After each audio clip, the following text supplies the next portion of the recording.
mundo tem uma opinião sobre o futebol. Quem joga melhor, quem tinha que ser titular, quem é bom técnico, quem não é. A gente olha e já acha que entendeu tudo. E realmente o futebol tem muito a questão do olhar, de você ver um talento, ver a diferença que aquele jogador consegue fazer dentro de campo com ou sem a bola. Agora, nos últimos anos, vem aumentando muito a quantidade de estatísticas para tentar analisar e entender o futebol. E a verdade é que tentar decifrar o futebol só com dados e estatísticas é quase a mesma coisa que você tentar decifrar um furacão usando só uma calculadora. Isso não é nenhum exagero, porque dentre todos os grandes esportes que a gente tem no mundo, o futebol é um dos mais difíceis que tem de você analisar de forma objetiva. E com certeza não é por falta de dados, porque com a tecnologia que a gente tem hoje, é muito fácil os clubes terem acesso a toneladas de informações por jogo, desde mapas de calor, quantidade de passes certos, cruzamentos, desarmes, deslocamento em metros por minuto. O grande problema é outro, que é a natureza do próprio futebol. E é exatamente isso que a gente vai falar no vídeo de hoje, porque é tão difícil você analisar o futebol e porque provavelmente talvez nunca alguém vai conseguir resolver o jogo. E pra gente entender um pouco esse contraste, o porquê é tão difícil de analisar o futebol, a gente vai ter que voltar pra 2002, ano da Copa do Mundo, ano do Penta do Brasil.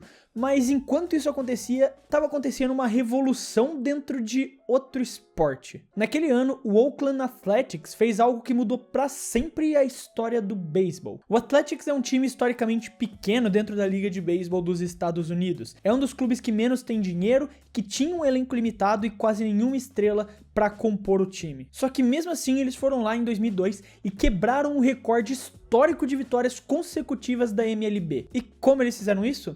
Usando as estatísticas. O gerente esportivo da equipe, Billy Beane, ignorou os olheiros tradicionais da equipe e contratou um time especializado em números e estatísticas. E ele fez isso exatamente para tentar ir atrás de jogadores que estavam esquecidos por outras equipes ou jogados nos times reservas, mas que ainda assim tinham alguns resultados concretos que poderiam somar as necessidades da equipe dele. Então, por meio dessa análise de estatísticas, ele começou a pesquisar qual era a deficiência da equipe dele e jogadores que estavam disponíveis no mercado que eram extremamente bons exatamente nessas deficiências. Muitas vezes esses jogadores eram ruins em todo o resto, mas só por eles serem bons naquele atributo específico que ele precisava para a equipe, ele contratava. E esses jogadores muitas vezes eram deixados de lado por motivos bizarros até, como por exemplo, um cara que arremessava a bola muito feio, ou um cara que fazia suas jogadas de uma maneira pouco usual dentro do beisebol profissional. E essa abordagem acabou virando o famoso Moneyball. Inclusive tem um filme muito bom com o Brad Pitt chamado Moneyball, que conta exatamente essa história. Vejam, porque o filme é realmente muito bom. E o modelo funcionou tão bem que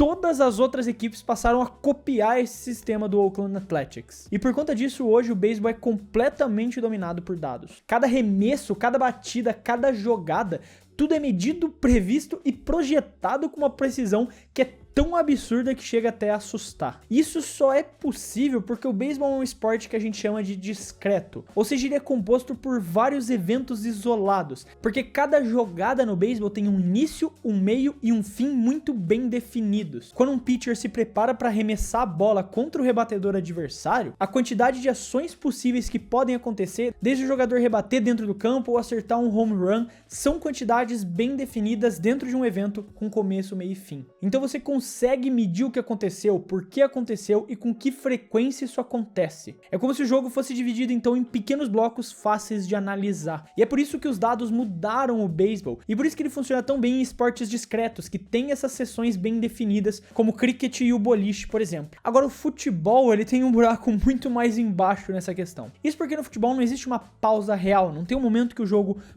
você não tem ações que começam e tem um final bem definido. Um passe, por exemplo, ele não é só um passe, ele tem infinitas possibilidades a partir do momento que a bola sai dos pés do jogador. Ele pode virar um drible, ele pode virar uma interceptação do jogador adversário, pode virar um erro de passe, pode virar um lançamento, pode virar uma furada, tem infinitas possibilidades e a partir do momento que essa nova decisão é tomada, se abrem mais infinitas possibilidades dentro disso. São várias jogadas constantes e contínuas que nunca voltam pro zero. E pra gente exemplificar a situação, vamos pensar num tiro de meta, porque esse é um lance do jogo que você tem uma quantidade até mais limitada de ações que você pode fazer. O goleiro pode escolher dar um chutão, como pode escolher dar um passe pro zagueiro, por exemplo. A partir do momento que ele toca a bola pro zagueiro, aí começa essa permutação infinita do futebol, que não tem como você saber exatamente o que vai acontecer. Porque como eu falei, o zagueiro pode dominar, o atacante pode chegar na frente e interceptar essa bola, o zagueiro pode furar o domínio, por exemplo, mas vamos dizer que ele domine essa bola. A partir do momento você abre mais infinitas infinitas permutações de jogada. Ele pode tentar driblar o atacante que tá colado nele, ele pode tocar de volta pro goleiro, pode tocar para um lateral, pode tocar pro outro zagueiro, pode dar um chutão pra frente, pode furar a bola. São infinitas possibilidades que a cada começo de jogada se resetam. Cada nova ação tomada, o cenário muda completamente porque o futebol nunca para. Cada toque de bola reprograma completamente tudo o que tá acontecendo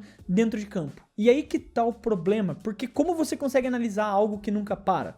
O futebol não tem turnos como é o beisebol, não tem uma posse de 24 segundos como o basquete, por exemplo, não tem essa pausa para recomeçar do zero. O futebol é um grande caos organizado que vai se reinventando a cada segundo que passa. E é por isso que prever o que vai acontecer com base só nos números é praticamente impossível. Agora, um jogo que vai ser um caos organizado com certeza é a final da Champions entre Inter e PSG, que vai ser uma das melhores finais dos últimos anos. E uma das maneiras de você poder assistir esse jogo é pela Max, que você pode assinar pelo Wallplay, parceiro do Clube do Fut. O Wallplay é uma plataforma da Wall que engloba vários tipos de streaming diferentes dentro deles, e um deles a própria Max, que é onde você pode assistir a Champions League ao vivo. E assinando pelo Wallplay no link que vai estar aqui no comentário fixado, você vai ter acesso a 2 pacotes, um de R$ 39,90 por mês e um de plano anual de R$ 29,90 por mês. E assinando o plano anual você ainda ganha R$ 40 por mês para usar na ingressos.com. Então, além de ter acesso a toda a programação da Max, todas as séries, todos os filmes e a Champions League, você ainda vai ganhar R$ 40 por mês para você poder usar no ingressos.com, para você poder ir no cinema e em shows ou onde mais você quiser usar dentro do site todos os meses. Lembrando que para conseguir essa promoção você tem que comprar clicando no link que vai estar aqui no primeiro comentário fixado, que você também ajuda muito aqui o Clube do Fut. Então, muito obrigado ao Play pela confiança aqui no Clube do Fut. Agora, bora voltar pro vídeo. Hoje em dia, a gente tem algumas estatísticas que são mais confiáveis, como, por exemplo, o Expected Goals, o tal do XG ou XG, que virou uma febre, todo mundo já ouviu falar, ou viu em alguma página postando no Twitter. E ele basicamente mede a chance de um chute virar gol com base onde esse chute foi feito, como ele foi feito e a situação em que ele foi feito. Por exemplo, se um jogador tá cara a cara com o goleiro sem nenhum defensor por perto, essa é uma chance alta de ser gol. Então pode ser um XG, por exemplo, de 0.8, ou seja, 80% de chance desse chute virar gol. Já um chute lá do meio da rua, por exemplo, pode ter um XG de 0.05 ou 5% de chance de virar gol. Isso é uma tentativa dos analistas de darem um valor numérico porque a gente, como torcedor, ali sente no olho de isso aí era um gol feito ou esse nem assustou. E essas métricas até ajudam, mas elas não são perfeitas porque elas não medem vários outros fatores que estão acontecendo em campo, como todo o contexto do jogo, o que está acontecendo para levar até aquele chute, a movimentação dos jogadores sem a bola, dos zagueiros, dos atacantes. Todas essas questões, apesar de terem sua influência no XG, não são levadas em conta como fatores primários. E não me entendam errado, o XG é uma métrica muito útil para a gente entender a dificuldade e a capacidade de conversão de um atacante, por exemplo. Mas ainda assim ela tem o seu limite. O XG não é capaz de enxergar a genialidade de uma movimentação sem a bola, por exemplo. Ele não consegue medir a pressão que o jogador sente num clássico. Ele não consegue traduzir a leitura tática de um meia que desarmou uma jogada sem encostar na bola. Ele não consegue considerar o efeito de uma torcida, de um cansaço, da arbitragem, do clima do jogo. Isso porque a maior parte dos dados no futebol não consegue realmente explicar o sucesso real que está acontecendo em campo. Porque o futebol é muito mais do que analisar só o cara que deu um chute pro gol. É todo o contexto que está acontecendo em volta no campo e isso não cabe numa planilha. A cada ano que passa, o futebol quer se tornar mais científico, quer analisar os dados e tentar controlar por meio deles o esporte, como acontece no próprio beisebol. Só que quanto mais ele tenta, mais ele se perde nessas estatísticas. Porque no final das contas, o futebol não é um esporte para ser 100% compreendido. É um jogo onde o escorregão de um dos maiores ídolos da história do seu clube pode mudar completamente a temporada e fazer você perder um título. É um jogo que um desvio no meio do caminho pode transformar um chute torto num gol histórico. Onde o juiz pode errar e o VAR não vai salvar. Onde o clima, a grama, a pressão da torcida e até um grito do técnico podem mudar o rumo de uma jogada. Se basear no futebol só com dados e estatísticas é a mesma coisa que você tentar controlar um furacão que tá acontecendo. Porque você pode realmente prever os padrões dele, onde ele vai passar, que rajadas ele vai ter, mas você nunca vai ter controle sobre o que vai acontecer a partir disso. E talvez seja exatamente por isso que o futebol é tão mágico. Esse também é um dos poucos esportes de pontos no mundo que o placar quase não mexe. Um jogo com 2 gols para cada lado, por exemplo, já pode ser considerado um jogão.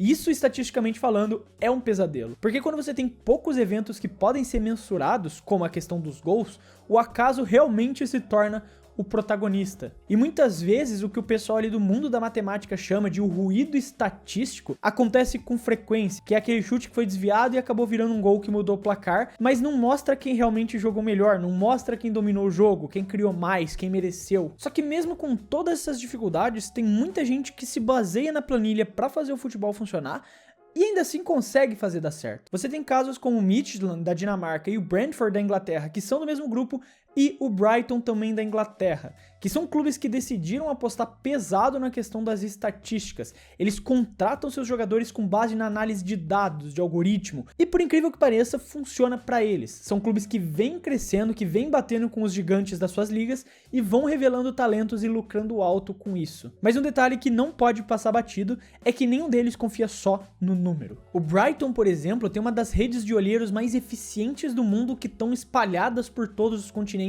observando todos os tipos de jogos e campeonatos. O Brentford, que tem um setor analítico fortíssimo também, valoriza muito a questão da sensibilidade do treinador para as contratações. Porque eles já entenderam que no futebol o dado sim pode fazer diferença, mas ele não é o único mecanismo que você tem para entender como o jogo funciona. A planilha pode sim te ajudar a montar elencos fortes e capazes de disputar nas primeiras divisões, mas você ainda precisa daquele cara que é capaz de olhar o campo e entender os jogadores que fazem ou não a diferença sem os dados. Porque no futebol nem o algoritmo quer jogar sozinho. E é por isso que é extremamente difícil você analisar esportes como o futebol. Os esportes discretos, como a gente viu aqui, são aqueles que funcionam em blocos separados.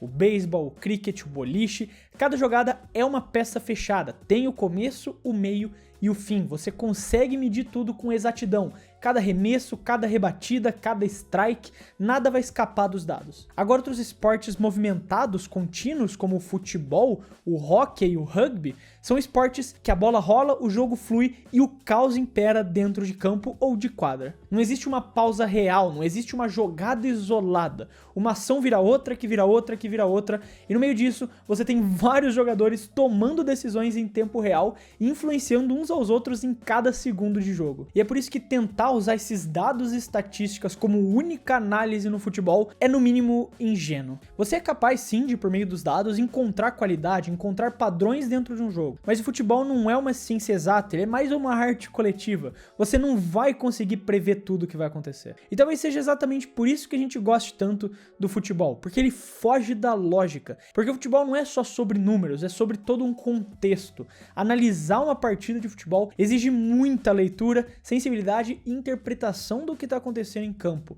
E os dados sim ajudam, mas não resolvem isso. E no fundo é isso que faz dele um dos jogos mais imprevisíveis e apaixonantes do mundo. Mas aí tal, por que o futebol é tão difícil de analisar? Eu quero saber a sua opinião, então não esquece de deixar ela aí nos comentários, se você concorda, se você discorda. Eu sempre quero saber o que você tem a dizer. Se você gostou do vídeo e quiser ajudar o Clube do Fut, você pode fazer isso se inscrevendo no canal, porque ajuda muito a gente a poder continuar produzindo todos esses vídeos aqui pra você. Eu quero deixar um abraço pra você que ficou até aqui e até o próximo vídeo.